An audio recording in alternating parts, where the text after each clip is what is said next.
Welcome, ladies and gentlemen, to another installation of N Still Boxing. I'm your host, Skye McKinnon, and I'm here with the star of Warehouse Rumble 4, Marco Rumble Romeo. Marco, how are you going today? Not too bad. Thank you for having me back. You know, I missed it.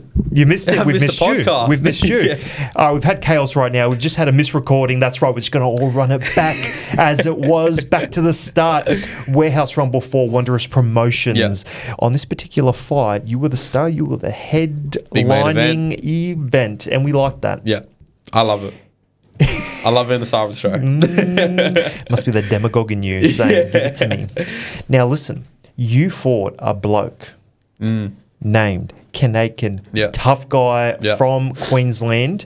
Now, this bloke, he's a great fighter, underestimated. One of these guys still on the grassroots level, but on his way up. Man, Chernika can stick it with any welterweight in this country, 100%. Like, we were top 10 for a reason. I was 5, he was 6, and he's a hell of a fighter. So, you know what? Interesting enough, I'll be happy to run it back with him as well in the future. You know, I know he's got something locked up. I got something locked in, and you know, we'll get a few more wins and see what happens at the end of the year, maybe. Now, this was televised on Channel 7 as well as on ESPN, I believe. Ricky Colosimo, the Wonder Promotions there was promoter. talks of that, there was talks. You dropped him round 3. However, after that, he made some corrections because he's a relatively high IQ fighter. Started pushing you back a little bit more. If it was 12 rounds, it may have gone the other way. Oh, I don't know about Maybe that because not. I came back strong the last 2, but he did have a good chunk of the middle. I'm gonna have to watch it back. The last round. Man, I don't know. I think if I had one more round left in that fight, you know, I could have got that stoppage. Really? But in saying that, Ken did bring the fight. Yeah. And it was a hell of a fight.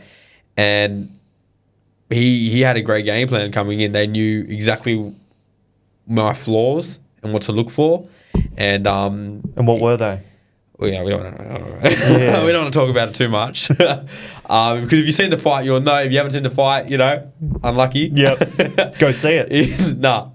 Or come watch him live on Warehouse Rumble 5. Exactly, Warehouse Rumble 5. But he came with a great game plan. He was strict and he stuck to it. Even when I dropped him in that 3rd round, I kind of thought I got him here. He got up. He recovered he was in good shape. He recovered very strong. And what was it, left uppercut on his way out? Right uppercut on his way out.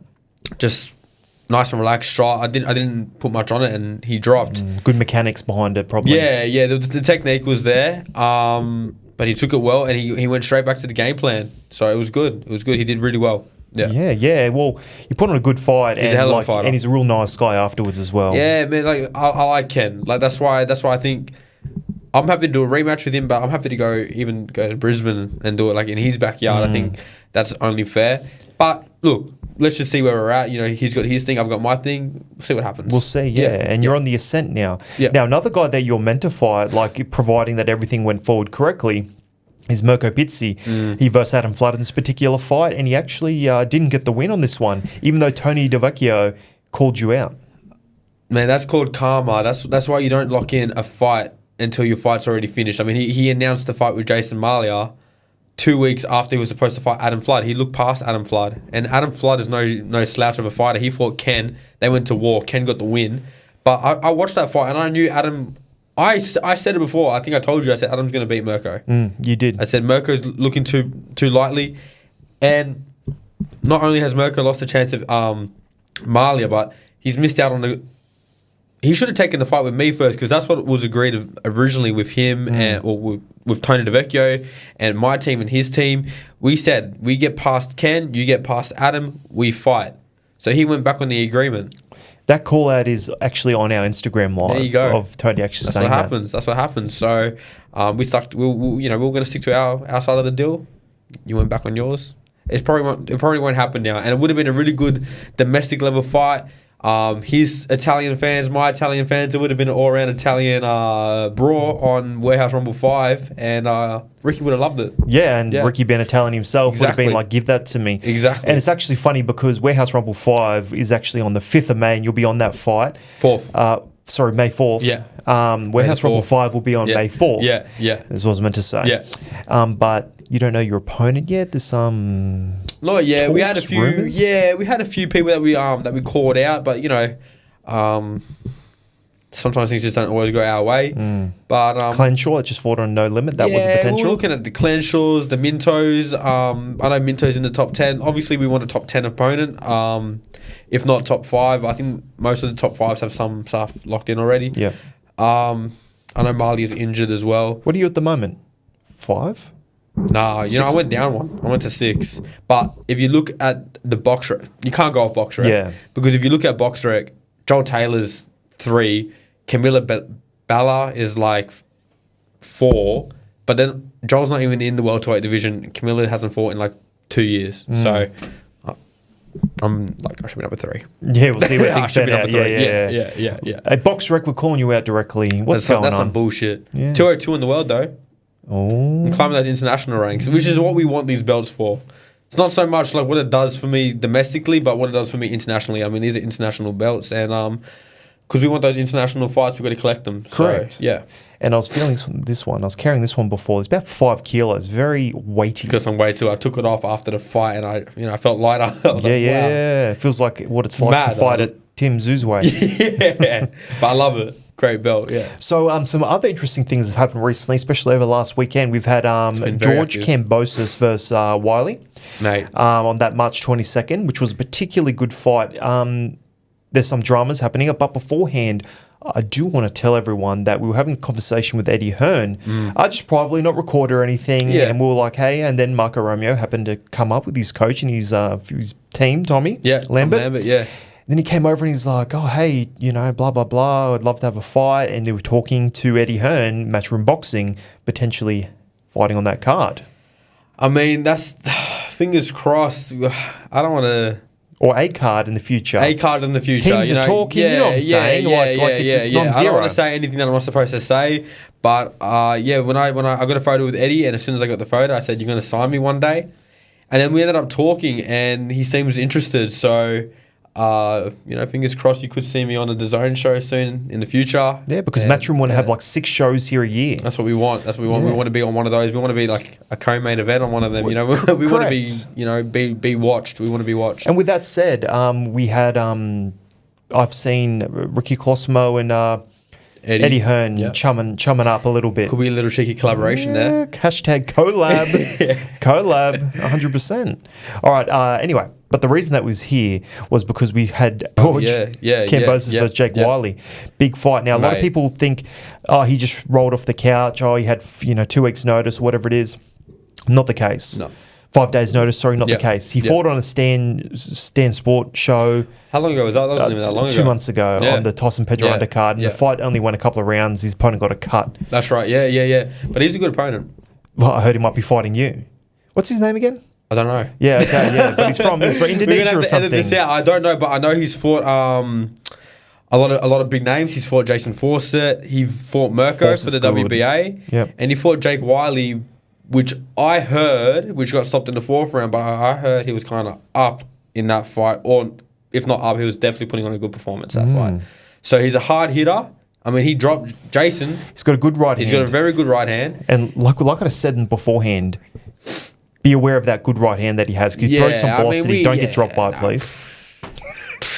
We don't get hit. We hit and not get hit. So, we know what he's going to bring if that fight does get locked in. But whoever we fight, we're going to be ready for whoever. But, Jake did fight him, and I'll be happy to fight that guy as well. Yeah. And he was meant to fight on a no-limit card in like 2 weeks against or something. Joel Taylor. Yep. Which would have been a good fight. That would have been a good fight because he's got some power. Yeah. So he wasn't like rolling off the couch is what I'm trying to say. No. Secondly to that is that he was given the top shot in Australian boxing, really. Fight the guy. So with that said, he would have fought... ideally like a 10 grand purse less to 500 grand purse. 500? Yeah. Jesus. Something like that. Okay, well that set him up pretty well. He's got a bunch. Anyway, he fought out of his skin. Like he fought at the top of how he could. Yeah. He got a 2-fight contract as well with Matchroom. Yeah, he's set for life. He just won the lottery. He's won a version of the lottery, and he put on a great performance. Like what he showed, mate. I saw him going back to the corner a few times, smiling and having a great time. He was loving that in the second half of the fight. Bro, he's killing it. Yeah, killing it. He was doing well. With that said, as well, we also have that George Kambosos actually was telling me afterwards that, hey, this is my first fight at 140. Yep. I've got to essentially settle into the weight. Yeah, I've got to, my first time rehydrating at 140 and all that. And just like Usyk or somebody like that, he wasn't knocking people out straight away as soon as he went to heavyweight. You got to adjust. Yeah, get ready settle into it. Yeah, I mean, the whole training's different. He would have had to put on size first, build muscle at that weight, and then cut from that. So, mate, honestly, I think that was a great debut at 140 for George. He was supposed to fight Jordan. And obviously, what happened. I think Jake was a way better matchup. So, 10x. Yeah. I think George put on a great performance, especially those first 5 rounds. I don't think Jake even landed a punch on him, to be honest. Correct. George was just sharp and he's showing so everything. Quick. George is very quick feet wise. In and out feet, landing that beautiful left hook. Bah, every time. Bah. His skills. Yeah. Bah. Hope you caught that. Yeah, every time. And then once, talk about 5 rounds for him to start correcting. Yep. From that, he's like, he goes, I don't want that left hook anymore. Bang, uppercut. And that, exactly. I mean, that's the levels right there. George just knew how to quicker change on the fly. Yep. I think what played a big role, though, was the cut that happened in round 6 or 7. Don't quote me on that. I'm not 100%. And the head clash. I think George started boxing a bit more. I think he wanted to press a little bit, but he didn't want to risk making that cut any worse than it already was because of that Hitchens fight. Yep. That was like 2 months away. So I think that kind of affected the game plan a little bit. For sure. Yeah. And did you hear the rumours as well that this only came out today that there could be a situation where Floyd Mayweather may be making a comeback to fight George Kambosos? That's crazy. Happens in Australia, it sells out a stadium. That's crazy. Sells out a stadium. Floyd Money Mayweather, like my all-time favorite fighter, fighting George Kambosos. With that said, though... Who do I go for? Yeah, exactly. Your hands are tied, I think. With that said, I don't think it's a good matchup. Style-wise, styles make fights, blah, blah. Yeah. I feel like George's style needs someone to engage with him. Yeah. And then that's where he uses quick hands, nice countering abilities. Floyd wouldn't want to engage with. No. It would be like what Tszyu did. Yeah. You don't want to... Floyd would know I got to hit and not get hit because... Tszyu wants to come take your head off. George is ferocious, and if he starts letting those hands go and you're there to get hit, it's actually going to be a bad night for you. Look what happened with Tszyu. So, I think I agree with you. I think Floyd's just going to box, jab and move, and he's a great boxer still, I don't know. It's interesting. It's interesting. But obviously, if I was George, why wouldn't you take the Floyd fight? Obviously, you'd have more time to prep as well because I think Hitchens is in, June? Yeah. And Hitchens has the same style as Floyd Mayweather, keeping it long, let's box on the outside for the most part. Yeah. But, no, you'd be jumping on the Floyd fight. 100%. And Floyd, and I'll be jumping on the undercard. He might, 100%. And insert here... him on the undercard. Eddie Hearn. Thank you. Ticket Tech. Buy your tickets. Oztick. So he's a bit older as well, so there might be a little bit something. Big age difference, Even if, George, if he wins, all right, no one will care that Floyd Mayweather's 46, 47. Yeah. George Kambosos beats Floyd Mayweather. Yeah. That's just what a sweet thing to have on your record. Man, does that happen? You never hear at the end from George.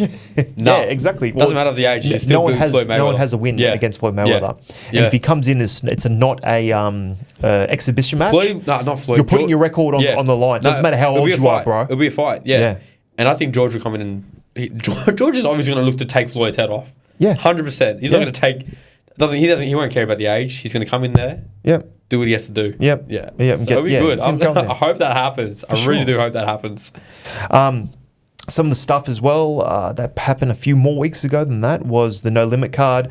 Jarvis versus Thurman. There's just the levels difference was there. I mean, Keith just showed why he's a Hall of Fame fighter. Yeah. Yeah, he established the power.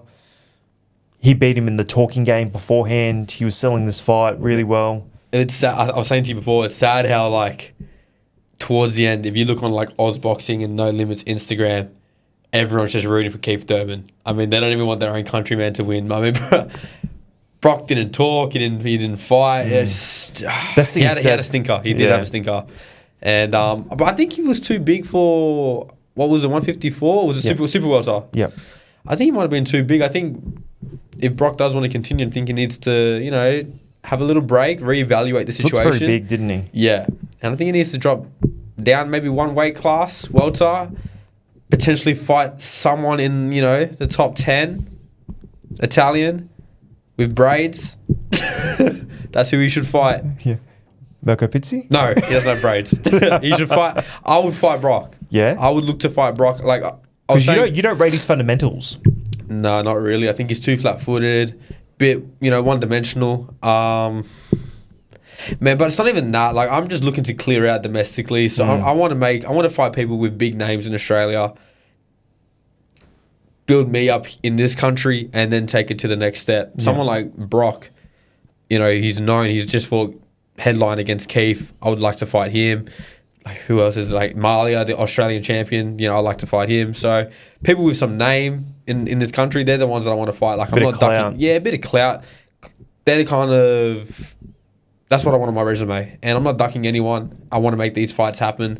So all in good time. If Brock's keen, I'm keen. I know Jason's keen, so we can make that fight happen. I think he was supposed to fight Mirko. I don't know what's happened. If he's injured or I don't know, but you know, that's a fight that can definitely be made this year. So yeah.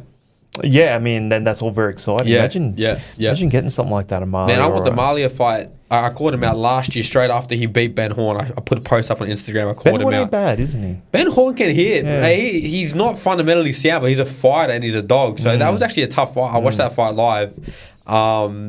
Malia starts strong, but I don't know. Ben has that dog in him. Yeah, he comes. Yeah. You got to be able to crack, otherwise Ben's going to stay there all night. He's going to be there, always breathing down your neck. He's like, get away from me, bro. Some other cool fights from that one was the Zerafa and Besir.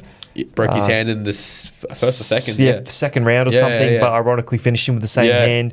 Fair play. Zerafa, still a good fighter. I would like to see that matchup against Tszyu. Yeah. I'd also would. That's the good fight. I feel like that should have been the fight that made now.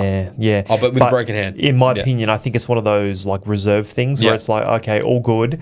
Where we'll see if Tim goes to the world title. Yeah.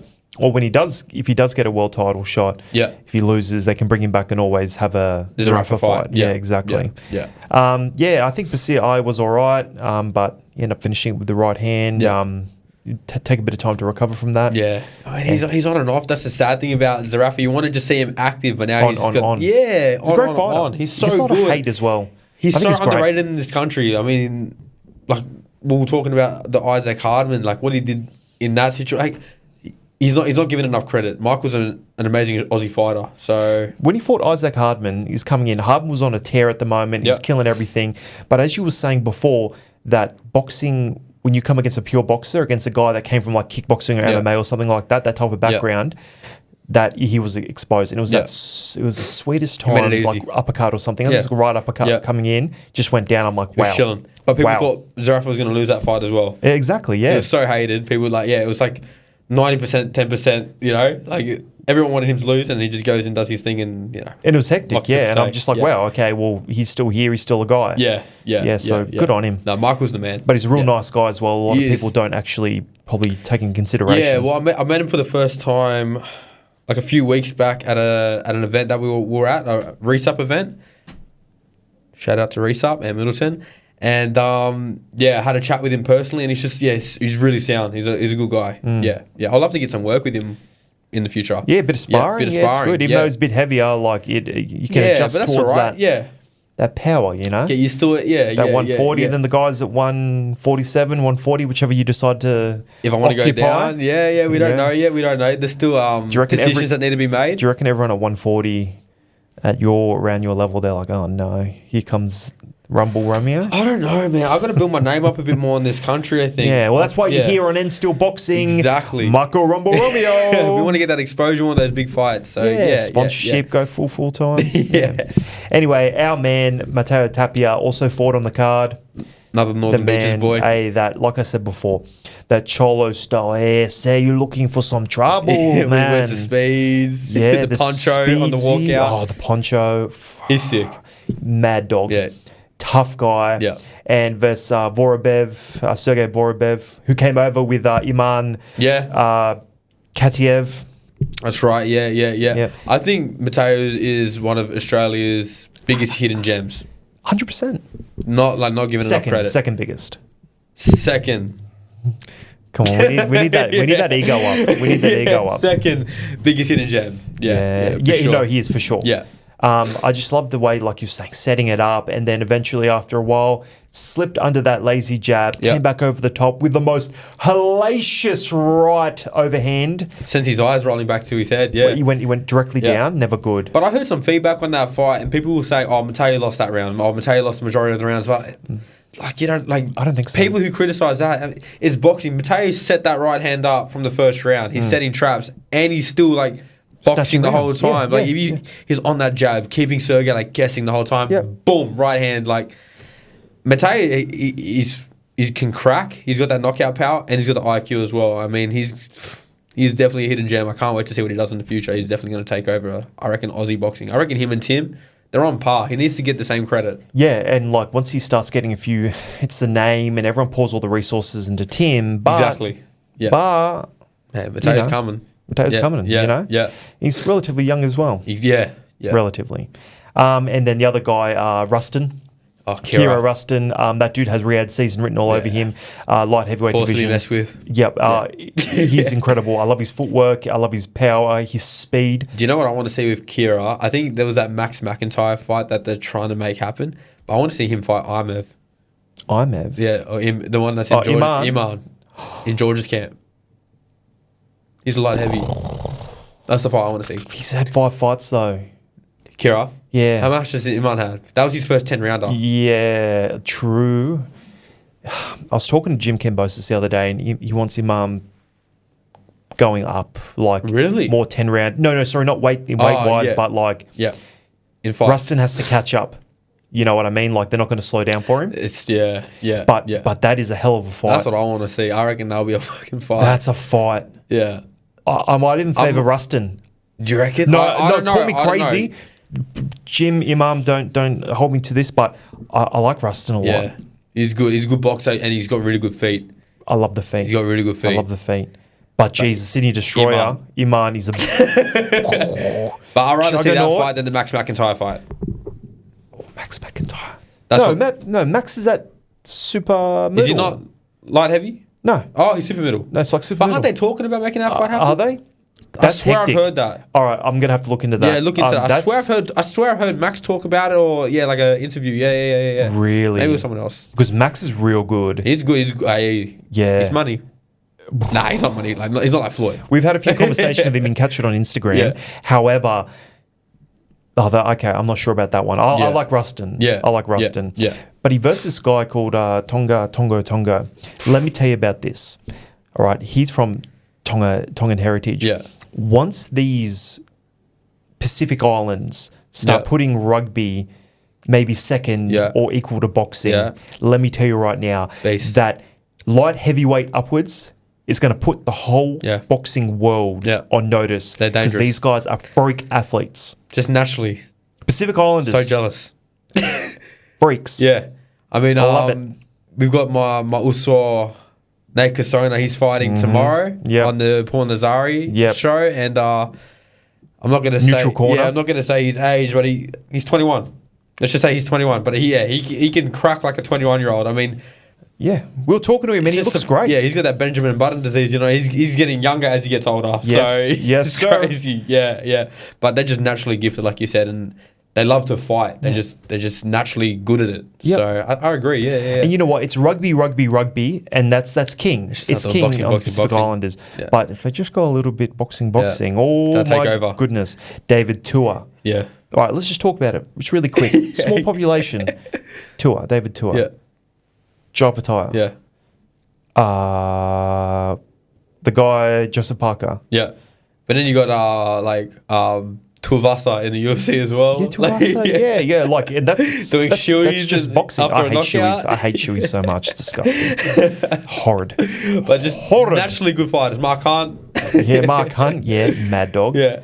Well, that's just like a couple off the top of your head. Yeah. But look at the population in comparison to performance. Yeah. If you guys just commit more to it, you'd be millionaires. Yeah. Tallying it up. Stealing all of it. still in the glory for Australia and Samoa and Tonga. I did a on our channel, who hits harder, Tonga, Cook Islands, Samoa, and all that. Italians. don't even. Wasn't even part of the conversation. Who can hit harder, you or Ricky Colosimo in your primes? Primes? Yep. Ricky's always been really quick. He's been a fast puncher. Question. Me. Sorry, Ricky. I was trying to put it really nice as well. We're going to take that. Amanda, we're taking that. Me. 100, like 100%. Yep. I'm a hard hitter though. Yep. Like, you know. So you're saying Ricky hits very soft? No, I never said that. But I sparred Ricky back in my amateur days too when he was training for his pro fights. I heard you put it on him. Is that true? Never said that. Never happened. Never happened. No, we love you, Ricky. Ricky Colosimo. Can we just cut this whole section out? No, absolutely not. Like, that's my promoter, bro. You'll love it. All right, so on the undercard of the Kambosos and Wyllie stuff as well, we had some big upsets. Yeah. Okay, we had Tiara Brown defeat Skye Nicolson. Yeah. Thoughts? Well deserved. Yeah, well deserved. I think she won it. I think she threw more. I think Skye was a bit hesitant. Tiara Brown did some beautiful body work as well, landing some really good body shots, and I think she wanted the win more than Skye wanted it. So yeah, fair play. And it's very interesting. She's a very decorated person. She's a police officer and a very decorated person. I didn't know she was a police officer. It's like the day before. Yeah, I think that's wild. She's won awards. Yeah. She's like she's done like charity. Yeah, she started a charity. She in Florida, Fort Lauderdale, I believe she's from. Yeah, she is a very decorated person. Such a community person, is loved over there. So a big win for them in that community. And she's a really lovely person. Like after the weigh-in, she was sitting all day with her team, and I just went over and like shook her hand and just said like good luck for tomorrow. But she was like having a conversation. Like she's really nice. So what you see on camera, I mean, she probably didn't like Skye, but she's a genuinely nice person. And her family's amazing as well. Yeah. So I think you're right. I think she got the win. The offensive output wasn't quite there from Skye. Apparently wasn't feeling very well that day or something. Yeah. It just really depends what happens on the day, you know? Exactly, yeah. In conjunction with that, she wasn't quite as strong as her as well in the clinch. There's a lot of clinching. There wasn't that much offensive output, to be honest. Yeah, it was a lot of inside dirty work. A lot of grind. Yeah. Initially, I was thinking, I probably didn't do enough to actually take the belt from the champion, but the judges obviously thought the other way. Saw it the other way, yeah. I mean, depends who's judging the fight at the time and what they look for. All judges see things differently as well, so that's what it was. They must have been going off a bit more pressure and like, I don't know, a bit more grit. That's how they scored it. Yeah, the pressure, yeah. And with that said as well, we had the fight with Katiev and the Tszyu, the Argentinian guy. Yeah. That was a hell of a fight. Yeah. That was one hell of a fight. It was like the volume was high, no one wanted to give up. What's his name? Katiev said his eye was closed up. Chechen guy, right? Isn't this... His eye was closed. Imam Katiev. Yeah. His first name's Imam. Yeah. His eyes closed up since round 5. He was fighting with one eye. But Tszyu was going hard, man. Man, okay, I don't know what people thought of this Argentinian guy. Mm-hmm.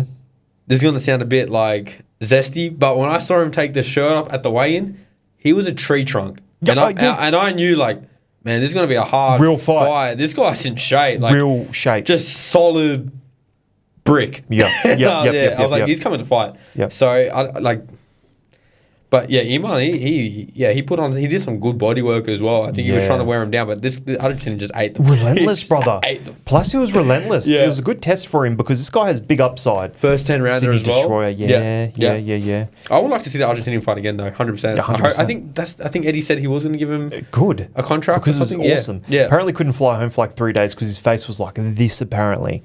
I was talking to someone very close to the situation. Oh, you can enjoy the luxury in Australia. Yeah, when you can see it. This is beautiful, mate. What's the Spanish? Someone speaks Spanish here. Hermosa. Bellissimo. No, that's Italian. Hermosa. Beautiful. Hermosa. Can't see. Yeah, so that was a great fight. Yeah. Nina Hughes got stopped. The towel got thrown in. So not quite didn't live up to the first fight. But obviously Chernika Johnson, big congratulations to you. You look like you well deserved. Made some good corrections there. I think she won the first fight too. So, you know, You thought Chernika won the first one? Yeah. You're wrong. You don't think so? No, I don't think she won that one. It was close. No doubt. But I think... But the scorecards were pretty wide, weren't they not? Was it split? No, I think it was close. Yeah. But then the whole thing it got announced the other way. Yeah. The winner is... That's right. Yeah, that's right. That's what I meant. Yeah. Big dramas. And I'm like, oh dear. So after this, with Kambosos win, I know I've jumped around a little bit. With the Kambosos win now, could be fighting Floyd Mayweather, which is a strong possibility right now. However, what is probably more likely, I'd say, is that he's going to be fighting Richardson. Do you reckon that's more likely? Probably, I would say. Man, that's 2 months away. 8 weeks. He's got that cut. And he's got a cut. It's hard camp. You can't really spar. Yeah. So I like I said, I don't like that style particularly for George. I want someone engaging with George. It's a tricky one. He's got to. I don't know what situation he's in. It's a pretty deep cut. He said it. I think it'd be fine. Yeah. I think it'd be fine, but they'll definitely be targeting it. Yeah. Classic. They'll know. It's got to be the game plan. They're like, we're gonna be striking this hardcore. So that'd be interesting. Obviously going to be in match rooms. Probably going to be in Las Vegas or New York. And it'd be good. I know George gets a lot of hate, but to this day, I still say that if you're going to pinpoint the one moment where Australian boxing came back, it's because of George. And in Renaissance he's probably Australia's best boxer. For what he's the most decorated Australian boxer. Yeah. And someone was saying that he squeezed every ounce of success out of his skill set. I agree, and that was great from Jim and his team. They've really got him maxed out. And if there's a career that you want to highlight and say, hey, if I'm going to run a career out of Australia, how do I want to run it? It'd probably be like George Kambosos. In all honesty, in all honesty, he doesn't shy away from any fight, and he wants the challenges. He actually wants the hard fights. So he's never shied away. And whatever you may say about George Kambosos out there, he's never shied away from fights. He's never taken duck fights. That's why I hate the hate that he gets. It's just. He's fought the best. Who has he fought and who has he lost against? The best of the best. Exactly. Yeah, and it shits me off. And people, there's always going to be haters out there, isn't there? Keyboard warriors. Correct. At the end of the day, George doesn't care. No, he doesn't. He's sitting in like one of his 5 cars. Audi R8 coming in, revving. He doesn't give a shit. Yeah, I'm like mad cunt. But and people, I think Australia's very much, they don't like the cockiness. Yeah, but it's all personality. Because Australia has this thing with this tall poppy syndrome. And sure, if you're being a gronk, then sure, but they don't like that. And he probably doesn't get the advertisement or the publicity he probably deserves in comparison to his achievements than, like, say, TimTszyu or somebody like that. Yeah, he's a bit more quiet and, Well, he's not quiet, but he's... he just doesn't get the attention, as he should. I know you were doing rounds with George in preparation for that fight. Yeah, we got some good work in. I think we did 4 or 5 weeks. Like, tell us without telling us too much, like, what's it like being in there with George Kambosos? Like, he's quick. He's quick, man. You can just tell, like, it's chess when I spar George because... He's in and out so quick. He's in and out, but... It's a boxing. It's chess. He's like, it's hit and not get hit because he's very high IQ'd as well. You know what I mean? So he'll look for like little flaws that I do and capitalize on that. So I'm trying to. So every time I'm like in my head, adjust, and it's very good. That's what it is. It's a mental game when I spar George, and I love it. I love that because you need that. You need someone that's gonna, if you make a mistake, they're gonna catch you on it. Yeah, 100%. He'll get you. Yeah, he'll get you. He's sharp. He's sharp. Boom! Fuck, that got hit. God damn it, George. Yeah. Does he talk shit in the ring? Yes. Does he talk shit? I remember the first time I sparred George. What did he say? Just coach is like, stab to the body. He's like, yeah, listen to him. Stab to the body. Yeah, go on. And he's like, yeah, I'm the champ. Like, he just says, and I'm just there like. That's so funny. Can't say much right now, bro. It's like I'm respectful, but. So your coach said stab him to the body. Every time George is like, stab me to the body. Stab me to the body. That's so fucking funny. I'm like, at some point, I'm like, hey, coach, just shut the fuck up. You can hear me. Tell me in the corner, like, he has ears too, Yeah. Stab me to the body. I can picture George Kambosos being in there, like with that low left hand. He was very... Yeah, do it. Do it, brother. Full on, but... I don't know, like, I'm respectful because obviously he's a unified champion, so I didn't want to step on anyone's toes and start talking back. You're getting good work but in my head, I'm like, oh, shit. I'm cheering up here, bro. You cheer me up, bro. But that's what he wants. He wants to, that's why people shit talk. They want to get you frustrated. They want to get you off your game. Yeah, then you start throwing caution to the wind. He hits you with a counter. Exactly. He's like, sucked in. So got to be smarter than that, Marco Romeo. For me, it's just, composure, stick to the game plan, and we got really good work in. Yeah. That's funny. I actually rate that. Yeah, That's it's good. hilarious. It is good. Yeah. In conjunction with that, the final big thing to happen in Australian boxing at the moment, besides a Jai Pattaya fight up in Gold Coast again, against an going to be Italian. exciting. Yep, versus the Italian cruiserweight champion, if I'm not mistaken.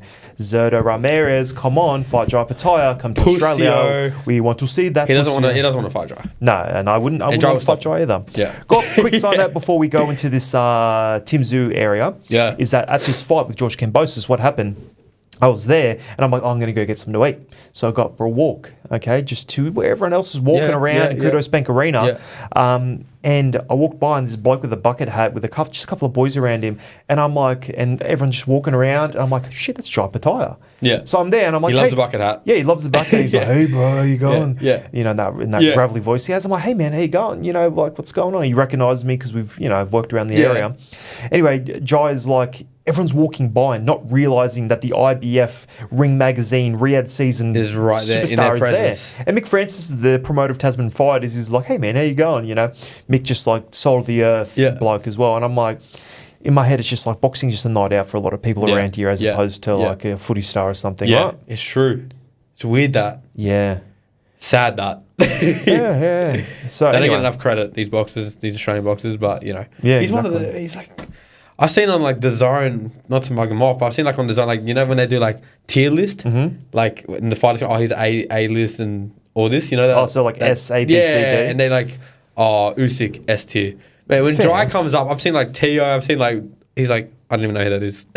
Put him in like the bottom tier. So I'm like, how do you not know who Jai Pattaya is? Yeah, that's on you if you don't know who Jai Pattaya is. That's a problem, bro. Yeah, it's a problem for them. Like, how can you not know who this bloke is? Like, it's stupid. Piss me off. I'm angry now. I'm angry now. He gets knockouts. He sleeps people.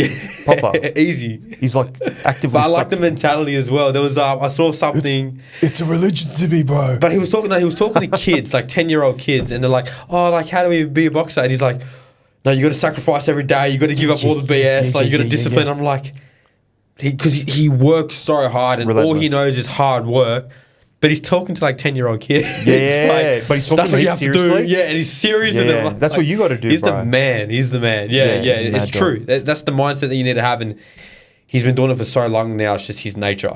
Yeah, exactly. Yeah.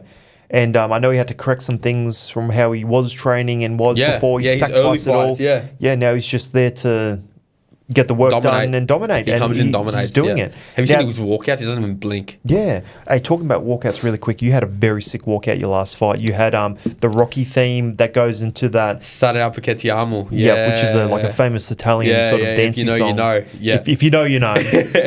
And I'm like, this is sick. And then the other guy, Ken Aiken. He actually came out to Metallica for Whom the Bell Tolls. And I've always thought that if I ever fought live, fought again, or professional or anything, that would be the song I came out to. So I was fired up because I love Jory. See, that guy was going for you. And I was, yeah. Because of the walkout. No, he won that fight, bro. You robbed him. Like I said, we got a rematch. We can have a rematch. Yeah. But it was a close fight. I think I did enough to win it, but yeah. He's very, very humble man. I really like Ken. Yeah. Anyway, in conjunction with that, the final thing that we want to talk about today is TimTszyu versus JoeySpencer, make or break. Now, listen, this JoeySpencer guy is 19-1. He's on that borderline of like potentially going up to, very well known. Yep. This is the make or break for him. Potentially, but this is definitely make or break for TimTszyu. That too, a lot of pressure on him because he's coming off back-to-back losses over the US against Fendora, 6'7" giant. And controversial that I feel like that could have been stopped. Big dramas. Shouldn't have gone the distance. Yep. Anyway, that's for another time. Yeah, that was a controversial thing. Yeah. And Bakhramov Zalayev, which we were privy to there. Do you know what I forgot? What's his name? The name Bakhramov Zalayev. Yeah, he fought that in Ramadan. Yeah, he did. It's no food, no water. What a beast. Broken right hand. He had a broken right hand as well. One of the knuckles were broken. And then he got it with a left hook. Yeah. But Tim was saying, like recently in some interviews, he was coming out and saying, listen, I thought I'd come in there and smoke him. Yeah. It was all on me. I probably came in a bit too lightly, very lightly. Yeah, like I was. Not so much he took him lightly, but he came with too much confidence. At that level, you can't take anyone with too much confidence. I mean, that's world class level. Everyone that you're going to fight is going to be a threat. Mm-hmm. So it was just a learning experience for Tim at the end of the day as well. He's still young, so I'm sure he would adapt, and he's going to go into this fight, looking to make a statement now. He wants to get back on that world. He wants to get for a world title again. So, you want to get the world title. But Joey's a hell of a fighter too. So 19-1. Yeah, he's I'm a really durable looking forward guy. to this fight. Decent counter puncher. Yeah. He's not a one-punch cracker. No, it doesn't have, like I said, the casino cannon, where if it hits, it's going to go ding, ding, ding, ding, ding, ding, more chili. Yeah, that's true. Yeah, but he's a really crafty boxer, and Tim's coming off those 2 losses, and I think that's going to play a big mental effect on Tim. Big pressure. A lot of pressure. He's going to feel it. Like he might not act like he is, but he'll be feeling something coming into this fight. He cannot lose. Yep. So, I mean, that's just better for JoeySpencer. Yeah, exactly right. Yeah. And he's got nothing to lose. He's been here 2 weeks, going to be acclimated, doing some sessions, going to be feeling good. It's his shot. Yeah. The small town soldier. That's his little... Is that his name? Alias. Is it? If it is, fair play. That's sick. So, it's all right. So, durable, not a big puncher. To me, I'm going to give it to TimTszyu. I feel like Tim still gets this done. I think all the Tszyus like 50-0 in Australia, like never lost in Australia, whatever. I don't think that means a lot to me, but there's a home crowd advantage there. Yeah, that's true. Everyone cheering him on. He's comfortable, his own place, food, whatever it may be. So, sure, I probably have to give it to Tim on this one because they want him. They want to nurture their cash cow, No Limit, that is. Yeah. Because outside of Tim, cash cow. They don't really have that many other people. Like Sam Goodman. He's injured and, he doesn't have that heavyweight fight anymore. He's no TimTszyu. No. Then you have, who else is there? That's it. You've got a few guys on like intermediate contracts. Like Liam Wilson. Yeah, I like Liam Wilson. But he's not as big as Tim. I mean, Tim's probably the... I reckon Nikita's probably just like second in line there. Yeah, Nikita. Tszyu, yeah. So with that... Tszyu limit. Yeah, exactly. Yeah. So with that said, that Tszyu, they want to nurture that. And they want someone that they can put him in to defeat. Yeah. To put him in line for a world title. Either Keith or Virgil Ortiz. Keith, Virgil Ortiz. The rematch with Fondora. Yeah, Fondora. Isn't Fondora Murder's alive again. He's fighting today or tomorrow. Yesterday. He fought yesterday? Did he win? Yep. Yeah. Knockout? Yep. Can't remember. I don't think so, though. Yeah. I don't think so. Yeah. Yeah, but... I thought he was going to fight Spence. Something must have happened there. Spence, and there's Charlo. There's also talk of Charlo. Yeah. Wouldn't surprise me if it's a Charlo thing, because they want to squeeze all the dollars, Charlo with Tszyu. Yeah. I wouldn't mind seeing that fight. Yeah. There's been talks about that for a long time. Yeah, so. Charlo's been so inactive. Yeah. I think Tszyu gets him now. Yeah. Due to inactivity and probably just desire to win. I think Tszyu is still very hungry. Yeah, because after Charlo fought, I don't know if it's Jamel or Jamal. Yeah, Jamal. There's like a letter difference. There's a letter difference, and I'm just not sure. Yeah, but whichever one is in line with him, he's got the money from the Canelo fight. All good. Yeah. Just kill it, bro. And just come over, have one decent fight in Australia, decent sort of stadium show. Kudos, maybe. Yeah.